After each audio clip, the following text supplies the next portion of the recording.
Hello guys, तपाईहरुले माथि देख्न सक्नुहुन्छ स्क्रिनमा हैन। हाम्रो महानायक महाकलाकार पनि हो उहाँ, अनि एकदम चर्चित गायक पनि हो। प्रशान्त तामाङजीको निधन भएको खबरले सबैजना सक भएका छौँ र म पनि एकदम सक छु। मलाई लागेको थियो कि यो फेक होला भनेर सोशल मिडियामा जो पनि भिडियोहरु आइरहेको थियो, तर रियलमा रहेछ हैन।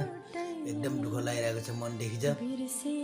उहाँले गाउनु भएको गीतहरु चाहिँ थुप्रै गीतहरु छन् हैन। हामी भैलोमा पनि नाचिन्थ्यौं, मिठा मिठा गीतहरु गाउनु भएको छ र इन्डियन आइडल सिजन 3 को पनि उहाँ विजेता हुनुहुन्थ्यो। हिन्दी गीतहरु पनि थुप्रै मिठा मिठा गीतहरु गाउनु भएको थियो, नेपाली गीतहरु। अनि सिंगर मात्रै नभएर कलाकार पनि हुनुहुन्छ हैन। भिडियो फिल्महरु पनि बनाउनु भएको छ नेपालमा, जस्तै गोरखा पल्टनमा फिल्महरुमा खेल्नु भएको छ हैन। एकदम राम्रो थियो हुनुहुन्थ्यो, एकदम लेजेन्ड हुनुहुन्थ्यो। आज उहाँको निधनले सबै एकदम पुरै हैन शोकमा हुनुभएको छ र उहाँको परिवारमा पनि एकदम दुःख भएको छ। उहाँहरु पनि हैन रोइराख्नु भएको छ।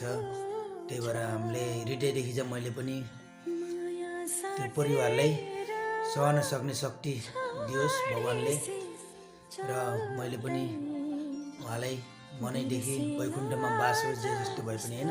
मृत्यु भनेको सबैले एकैचोटि आउने हैन, कतिखेर आउँछ थाहा हुँदैन। त्यही भएर म उहाँलाई हमेशा याद गर्नेछु, उहाँको गीतहरु हमेशा याद गर्नेछु भन्दै यही मेरो दुई शब्दहरु उहाँलाई भन्नु थियो। त्यही भएर भनेको।